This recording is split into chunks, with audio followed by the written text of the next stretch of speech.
Everybody, welcome to the gathering room at the Village Green Lodge and Sunset Pizza. Today is really going to be special. We've got Chris Opper, who is representing lots of different things that he's involved in. But he made the venture from uptown Ephraim down here into downtown Ephraim to talk to us a little bit about some fun stuff. So we're going to have a nice conversation with Chris in a little while. So it's been a fantastic Memorial Day. Really, the weather just has been phenomenal. And I can't wait. At some point, I'm going to treat myself and get out on the kayaks and be out on the water. So I thought I'd reminisce a little bit and start the show with a little silliness.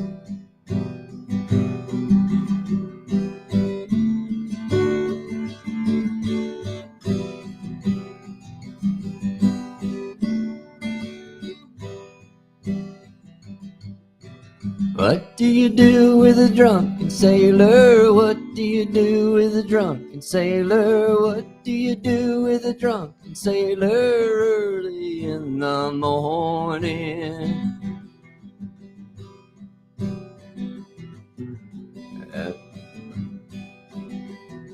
I forgot the lines. I don't know. Let's start all over again, huh? There's 2 lines in the whole song, Mike. Spoken from off camera. What do you do with a drunken sailor? What do you do with a drunken sailor? What do you do with a drunken sailor early in the morning? Put him in a longboat until he's sober. Put him in a longboat until he's sober. Put him in a longboat until he's sober early in the morning. That's what we do with a drunken sailor. That's what we do with a drunken sailor. That's what we do with a drunken sailor early in the morning. Well, enough of that silliness. Come on in, Chris. Come on in. This is going to be great. Can't wait to talk to you a little bit about stuff. Everybody, this is Chris Opper. Hey, I'm Chris Opper. Yeah. Good Glad you pronounced it correctly. Well, of course, you throw people for a loop with your what is that actually called? The 2 dots at the top of an L.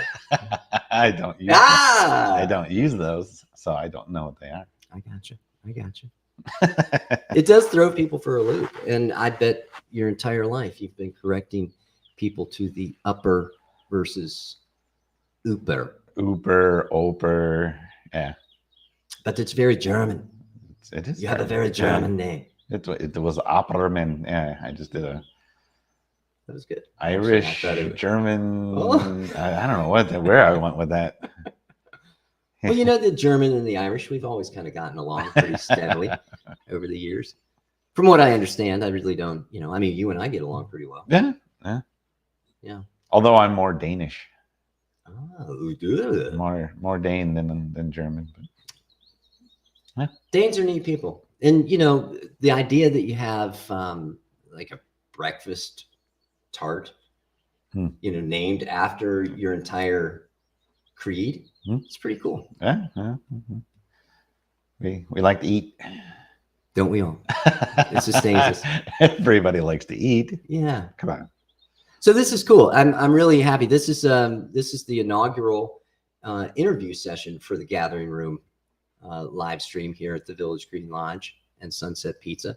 And to have you as the first guest is not only apropos, but really great. Thank you. Thanks. That's overwhelming. It is. It really is. Thank you for pointing that out. I mean, you're broadcast around the world. Dance for me, monkey. So the cool thing about Chris, among lots and lots of interesting and other things that are going on in the world, but Chris is involved in the Door County Short Film Festival, and you kind of started that, didn't you? Kind of. Yeah. Tell us a little bit about the history behind how all of that got going. Joel Kurzabit had a coffee shop called Base Camp. Yes. Sister Bay. And we did a movie night there. I say we. I attended a movie night there that he had put on through the Peninsula Art School put on some films for him and his patrons. And we had a good night. We all enjoyed watching some movies, but they had obtained those movies through UW Milwaukee. And the films that come through UW Milwaukee, which is a great film program, by the way. I've heard. I didn't attend there. But they are more abstract, more avant-garde films. Experimental was the word I was digging for. Acquired taste, perhaps. Well, they're great to watch, but they don't have like the narrative going on here. So it's a lot of fun pictures, sounds, all mixed together, which is a great art form.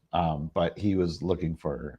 He just said, I prefer a narrative film to, and especially when you watch like 5, 6, 7 of them in a row. So obviously this is the short film fest. So 5, 6, 7 in a row constitutes what, maybe 3 or 4 hours worth of films? It depends. I mean, that if I would think that was probably more like an hour, hour and a half. So these films are 15, 20 minutes. Yeah. Okay. Yeah. So afterwards, I just mentioned that, I've always wanted to run a film festival. Really? That's funny. So you go to a film festival and then all of a sudden it's like, you know what? I think I want to run one. So when you say the words, I've always wanted to run a film festival, you just signed up to run a film festival. So he and I started putting some ideas together, and I'm a filmmaker. So I had a few films I could show. I had films from other people, other friends that were filmmakers, and we put the word out, and people submitted some movies, and we were able to put together a program. It was fun. Yeah. So from and that was at base camp at their coffee house, which was really a neat venue. They had ecology sports upstairs in the old original church, and Joel's coffee shop was down kind of in this rathskeller, if you will, basement kind of thing. But it did have this sliding door out to the outside. Yeah. Because it's kind of on a hill. It was a great little venue. Yeah. I always liked it there. Yeah. And then from there, where did the film fest, because it's graduated to other things. Yeah. After a couple of years of doing it at base camp, where like we said, great little area, but you can only fit 20, 30 people in the room uncomfortably. Right. On top of each other. Yeah. Here, sit on my lap. I had to sit on like some dude's lap. We never even met before that. You're grand friends now, right? It was strange. Oh yeah, we're best friends now. Sure. So we a couple of years later, we decided to talk to Sister Bay about what how we could expand, get bigger, and met Paige Funkhauser, who was the coordinator at the time, who now works at the Maritime Museum. She is now at the Maritime Museum. So we moved into the Village Hall, where we were there for I don't know, was that 10 years, I guess, at that point? No, more. A long time. Yeah. We did a bunch of years at the Village Hall. And this last year, we moved into the Gould Theater, which is Northern Skies. Absolutely wonderful, wonderful venue. Yeah. And last year I did get to attend, and it was a lot of fun. I enjoyed it.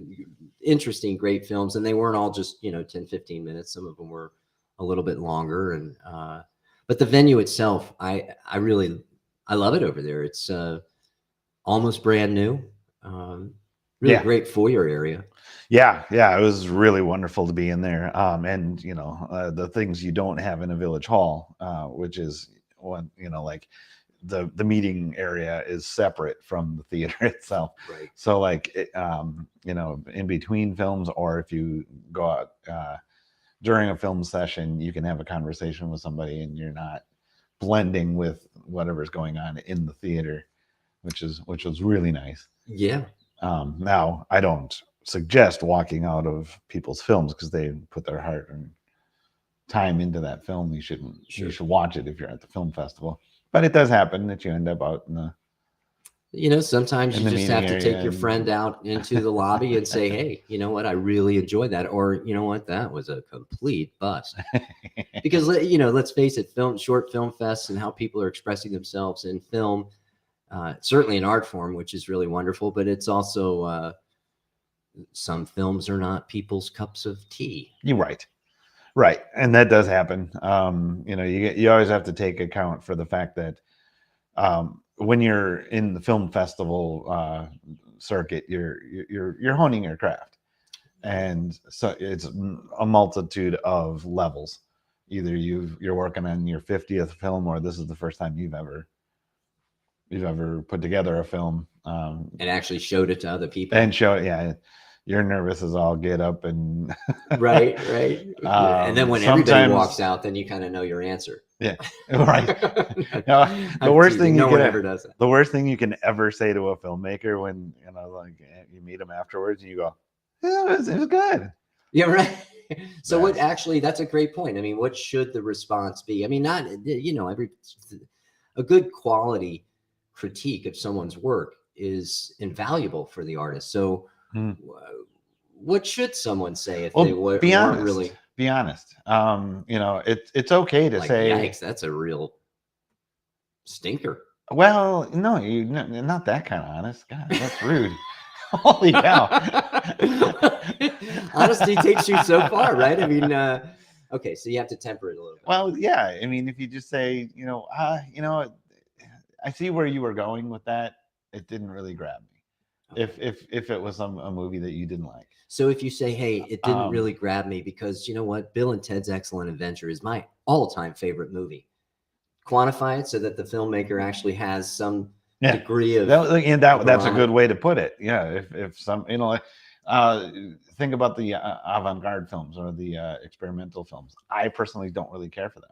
Right. But I'll accept them into the film festival if it's done really well, whatever. I have a hard time talking to that filmmaker because I'm like, man, way to put those images together. Bridge Over the River Kwai was my favorite of all time. Well, and in what you said, if Bill and Ted's Excellent Adventure is one of your favorite films, there's a good chance you don't really care for an experimental or an art house kind of film. Sure. I like both. I like all kinds of films. I hail anybody that puts the time. It is into putting a movie together. It is really it's special, and it's when somebody takes the hobby to a point where they actually want to publicize it and get critical feedback. Obviously, you're never going to improve unless you hear honest feedback from people. I've told people that really great. You really need to work on those sound issues. Right. Oh yeah, like we do here at this. At the gathering room. Sound is a killer. In any project you're ever going to be working on, sound is it's more important than most people think. Sure. And it's more important than people actually take the time to. And they should. Well, it's also start with sound, kind of, and then get your picture. Because I think what's interesting is that sound is one of those deals where that it's wrong, but you can't perhaps put your finger on the idea that that you're watching, and the sound is kind of the secondary thing, but it's actually kind of the primary. It should be process to make everything flow. Yeah, because if you're watching a film and it's like this tinny, really bad sound, it takes you out of it. You're not focused on the film. You don't get engaged. Right. Yeah. Sorry, coffee. Well, everybody wants to see that a little. Yeah. It's the riveting. I will tell you the reason why I started this show today with the famous Irish shanty Drunken Sailor is because Chris was the director of a feature-length film that was done back in 2020 about a circumnavigation of Door County in a kayak. And I basically strapped a GoPro camera onto my kayak, and somehow Chris put it all together to make it into a very relaxing, interesting little, really highlight of the coastline of Door County. And that's about all I'm going to say about that. Except for the part where you almost died going to Cana Island, but it was a harrowing experience. That was not, and it wasn't staged. Relaxing. It wasn't, No, you know. that's my favorite part of the movie. Yeah, my favorite part of the movie you actually was because I was by myself. I didn't really have any. Well, I certainly didn't have anybody to film me. But the thing that my favorite was when I realized after the fact, and I had kind of gone too far, to circle back to Cave Point and realize that all the footage that I had taken, and I was talking to people on the shoreline, there were a couple of kayakers, and it was just a really great 30-minute little segment that could have been used in the movie. I, of course, didn't have the camera on, so I missed all of it. And we blurted out an expletive that I used because I think cursing basically means that you can't articulate yourself with meaningful words. I mean, it does get a point across. He has a way with just one word. So this is great. So when is the film fest? When do you guys? We do the film festival on President's Day weekend, which is the third weekend of February every year. Nice. Well, I'm really excited for you guys about all of that, because definitely the Gould, I think, is a home for a long time. Yeah. And it's a great time of year to be up here. You know, there's typically snow on the ground. It's a nice time of year to come up and just relax and watch some shows. Yeah, absolutely. And the films every year get better and better. And that's not me saying, like, putting a feather in my cap going, I find some great movies. I do find great movies, but it's because people are making great movies. Well, don't you, you're so modest about things, but don't you also think, though, that people have now heard about the Door County Short Film Festival, and so there's a desire for these talented people to get involved? So yeah, love the humility, but I want to pat you on the shoulder. Yeah, well, I want credit to go where it's due, is that the movies really are getting better and better. I mean, it's technology, it's people honing their craft. Sure. And just getting better and better. This is becoming a popular festival because it's people have been talking about it. It's a lot of fun. We make it a lot of fun. Yeah. It is a nice fun. And I like to say I pick out really good movies that will entertain everybody. Also, I mean, Door County is a wonderful place to visit in the winter. It really, I know, it doesn't sound like it is, winter. What do you do? Everything shuts down. Well, but it's still a wonderful place to be in the winter. Yeah, I agree. Mm-hmm. I agree. And I agree basically because I'm stuck here, just like everybody else that lives here year round, just like you. Well, they raised the bridge. We can't go anywhere. That's right. Yeah. Yeah. Speaking of other things that you endeavor, so Chris and his wife Tracy own the Red Putter in E-Town. I like to call it E-Town. I like to call it Uptown, but I'm not getting much traction with. It's North Ephraim, but yeah. North Ephraim. We'll fight about that forever. That's okay. Yeah. Before we get into the Red Putter, let's talk about these little colloquialisms that we have here in Door County, and I'd love to get your take on it. I'm going to just briefly set it up like this. I've always called Fish Creek Fish Creek. There are people here that insist upon calling it Fish Crick. And what I find interesting is I've got a friend who's been here forever. Her family's been here for a long, long time. And frankly, I had this conversation, and she she definitely is pretty animated about the idea that it is Fish Creek after years of having her family here. So please tell me, is it Fish Creek? You live in Fish Creek. Do you call it Fish Creek? What's going on? In conversation, if I say I'm going to go get a cup of coffee, there's a great coffee shop in Fish Creek. Yes, Blue Horse. Oh, Blue Horse is a great. Yeah, Blue Horse is wonderful. Wonderful. But yeah, you say Fish Creek. In conversation, it just comes out as Fish Creek. Where do you live, Fish Creek? But if I have to give my address to somebody or somebody from out of town, or like, I will take the time to enunciate properly and say Fish Creek. It's a weird thing. I grew up in a small town just south of Green Bay, and we would go down to the creek. Yes. And hunt crayfish. Other people say crawfish. Other people say crawdads. We call them crayfish. And we went to the creek. I don't know why. I don't know if it's a Danish thing, a German thing, just a small town Wisconsin thing. But in conversation, it's creek. But if you're actually giving somebody like direction or where do you live, Fish Creek.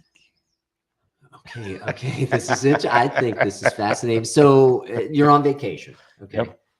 Let's say you decided to take the Amtrak train and you're somewhere near Kansas City. And you're sitting in the bar car and somebody says, well, where in the world do you live? Fish Creek. You say Fish Creek. Boy, that's okay. But if it's just rolling out of my tongue, it's like, well, the other day we were on our way to Ephraim and got a flat tire in Fish Creek. Got it. You know what I'm saying? Well, and that's interesting that you brought up Ephraim, because I've heard so many renditions. Ephraim is a big one. And then there's the kind that people just basically give up and they're like Ephraim, and they kind of mumble it, and then Ephraim is a big one. Yeah, thanks. Yeah. Do you know for years the sign was wrong? Yes, it was. They had the A before the I or the I before the A. Yeah. That was done intentionally, frankly, to kind of confuse people. I get a kick out of the idea of 288 full-time residents. Mm-hmm. But I will tell you, in the wintertime, here we are, really a day after Memorial Day. 7. Yeah, there's like 5 of us,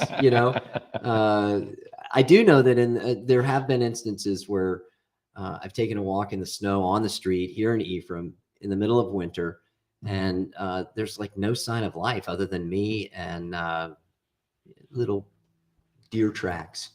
But even the deer don't really cruise around in the wintertime all that much. They hunker down. Yeah, everything's closed. They don't. They're not going. No reason to go into town. Grab stuff at the pig. So fascinating, absolutely fascinating and riveting. Is it information?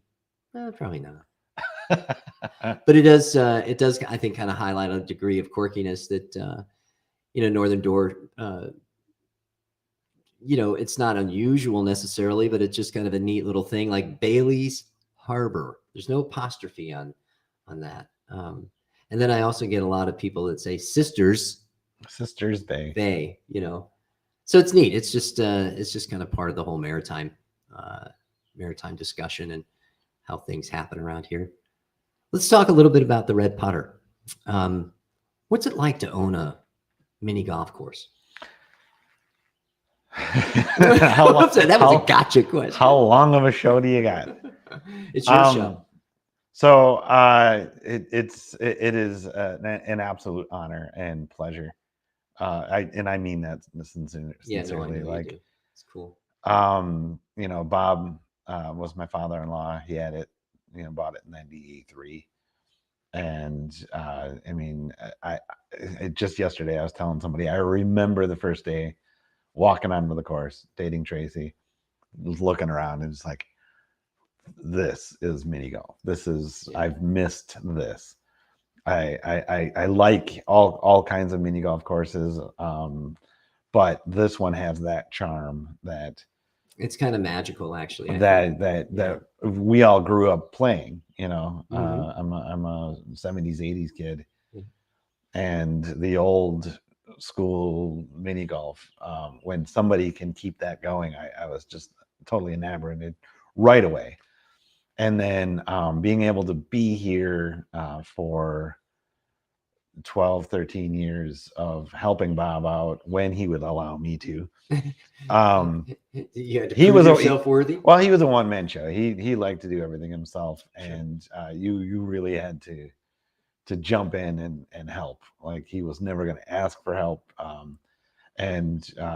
But yeah, I enjoyed that aspect of it, and never wanted it to happen that he would be gone. I mean, obviously we would absolutely love to have him still here. We really thought we had another 10 years with him. Yeah. Didn't happen that way.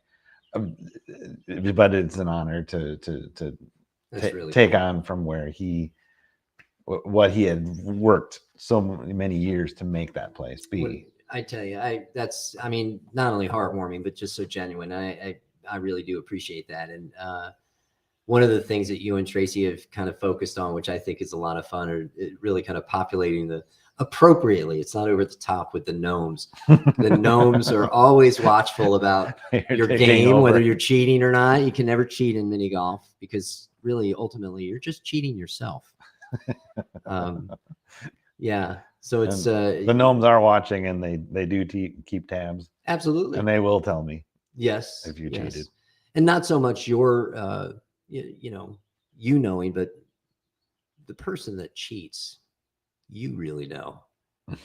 So here's the other cool thing about, I mean, you're involved with so many neat, interesting things, but I think the thing that is perhaps most prideful for you is 2 years running, you've been the champion of the league golf. This is, I mean, obviously, if you own a mini golf course, you should be a pretty good mini golfer. But to have won the championship 2 years running, I am an average mini golfer. You say that. So, yeah. How can an average? This is how I've. Oh, you got a formula. This is my formula for winning that championship 2 years in a row. Yeah. I always struggle with what the handicap. Yes. The handicap is what gets you. If you play really well all year round, and you're kicking everyone's butt, and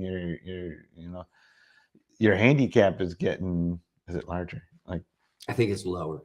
Your handicap. Yeah. So in the tournament, you have to beat somebody by more strokes to win. And if you do really poorly all season long, then that's me.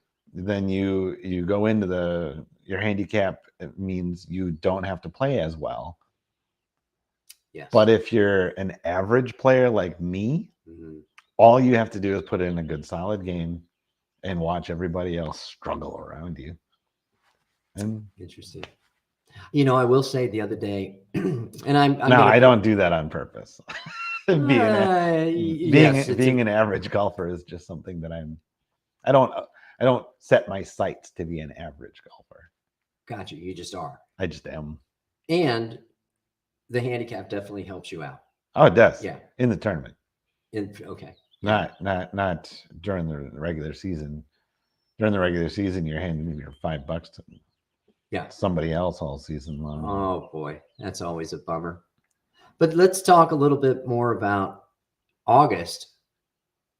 Although you're the champion of the league, could you compete in the pro tournament that is? Nope. No. Okay. No. So talk to us a little bit about that. That actually has real national recognition at this point, I would imagine. Yeah.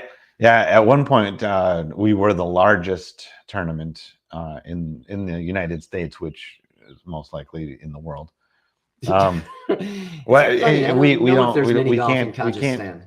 quantify that. We don't know for sure, but And no, mini golf is huge in other countries. Like, Okay. yeah, Kind of like the Hunger Games, or I don't know. I've never played there. that was a part of the movie. I've never seen the Hunger Games. That would be a good short film fest or film, like a Hunger Game mini golf. Like, just spitballing here. We'll put that in the hopper. We'll see what happens. But anyway, 1 year we had like 102 people play. Wow. And that was insane. Yeah. It was miserable, actually. Too hot. It was a very hot day. It stretched things out. We ended up going way into the afternoon. People got cranky. It was yeah. So now do you limit the number of golfers? The funny thing is that we've always said that we wouldn't go over 108. Seems like an arbitrary number. What is, that would be 6 per hole. See, so we do a shotgun start, so you don't always start on one. Quick question though. So you've got 6 people on the hole. Does one person go and finish their hole, and then the next person, and then the next person? In the tournament, you putt out. Gotcha. Yeah. Okay. There's a story there. We've got time. For years, we had the list of rules and regulations and whatnot, and the things that I have to read to everybody, or just kind of skim them over before we start. But the rules are there so that it keeps everything even playing. Gotta have it, yeah. Tracy misspelled putt. Oh. And so for years, it's the rule said everyone puts out. Oh, nice. That was fun. I don't know if she did that intentionally or if it was just. Well, it changes the dynamic of the tournament. Does. It really does. No one ever really thinks about mini golf from that perspective. But nobody really followed that rule, which was kind of upsetting. But anyway, yes. To answer your question, during the tournament, you play the entire, you putt out the entire hole, and then the next person, which does slow down play. Right. The best way to do it is have one person do their first shot, next person, and then whoever's closest to the hole. That speeds up the play, and that's the way we like it during regular play. Sure. But in the tournament, you don't want a ball getting in somebody's way, or kind of affecting how the game. Yeah, I would imagine that with 6 balls on the pitch, if you will, green. The pitch. I went English. That someone's errant putt could benefit someone pretty greatly with a little pachinko action with the balls clicking each other. Yeah. I mean, you end up knocking somebody either away from the hole or in the hole. We've seen a million times where the balls that far away from the hole, knock them in, they get a hole in one. So nice. Huh? Good stuff going up there in North Ephraim or Uptown, whichever one you want to North Ephraim. But we're going to conclude this here in just a little bit. But thanks, Chris. Really appreciate you coming and thanks for having me on the show. This is really great. And then let's see. On Thursday, we've got Kelsey Stone from the Ephraim Business Council. She's going to come and talk to us about Fearball weekend, which is coming up the middle of June, the 17th of June, which you guys at the Red Putter are also kind of involved in too, don't you? You've got an event that's going on with the in conjunction with Fearball. We have the Big Brothers Big Sisters. Yeah, I struggled there because everybody always mixes it up and says Boys and Girls Club. Oh, okay. And so I have to stop and think, which one is it? I know it's Big Brothers Big Sisters, but you know what, you're going to get over that. For the longest time for me, it was putt. Yeah. And now I'm a mini golf guy. I can't say it with it. So Patty O'Rourke runs the local chapter of the. I believe this is her last year. Oh, thank you, Patty, for all your years. Thank you, Patty. It's a great program. and if you don't know about Big Brothers Big Sisters, it pairs up an older teenage type, or really the ages don't matter, but like typically what happens is you have like a teenager that will come and hang out with a fourth grader or third grader that needs some mentorship, or just wants it. My son was in the program. He had a big brother and he loved it. It was really fun.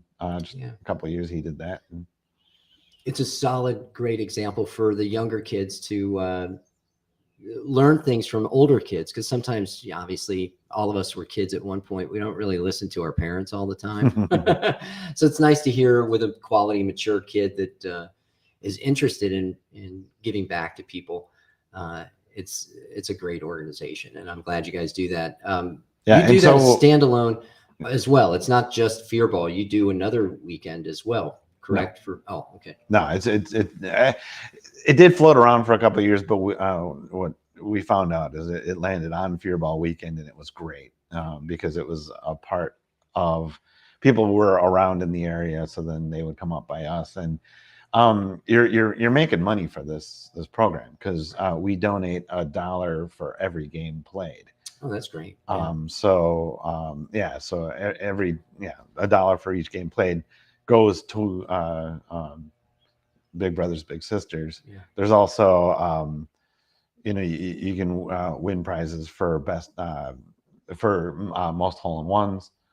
Oh wow, that's got to be. If you get a hole-in-one on and we always change it around, but say hole 5, a really tough one. Right. Somebody, one of the local businesses will donate a prize for that one.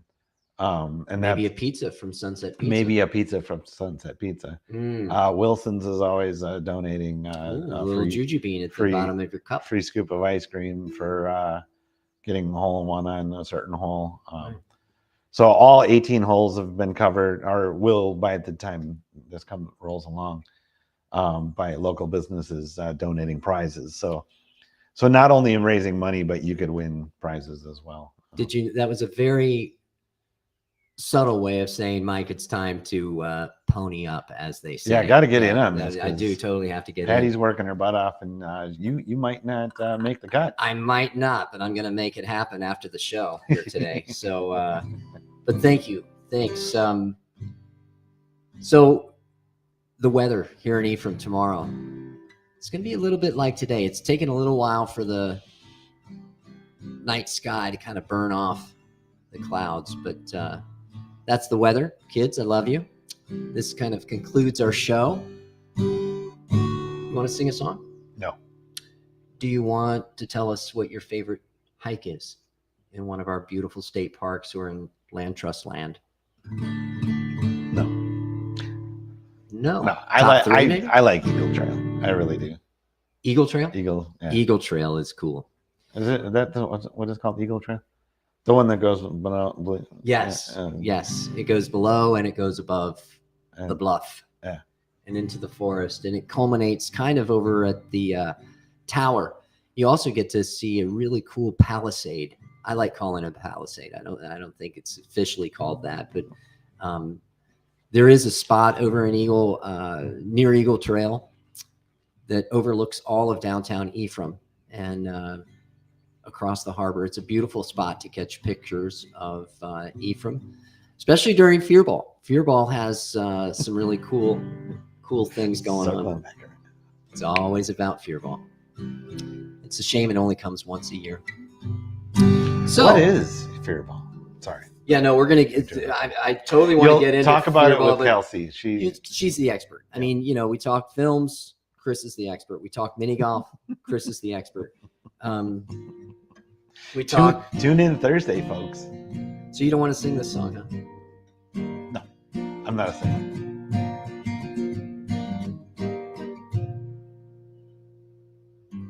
Slow down, you move too fast. Got to make the morning last. You're just kicking down the cobblestone, looking for fun and feeling groovy. Ba ba da ba ba ba ba, feeling groovy. Hello, lamppost, what you knowin'? Come to watch your flowers growin'. Ain't you got no rhymes for me? Looking for fun and feeling groovy. La ba da ba ba ba ba. All is groovy. I got no deeds to do, no promises to keep. Dappled and drowsy and ready to sleep all the night times. Those petals, they're falling on me. Life, I love you. All is groovy. Come on, Chris. Ba ba da ba ba ba ba. All is groovy. See you tomorrow, everybody. Don't forget Kelsey Stone, Ephraim Business Council. Take care. Thanks.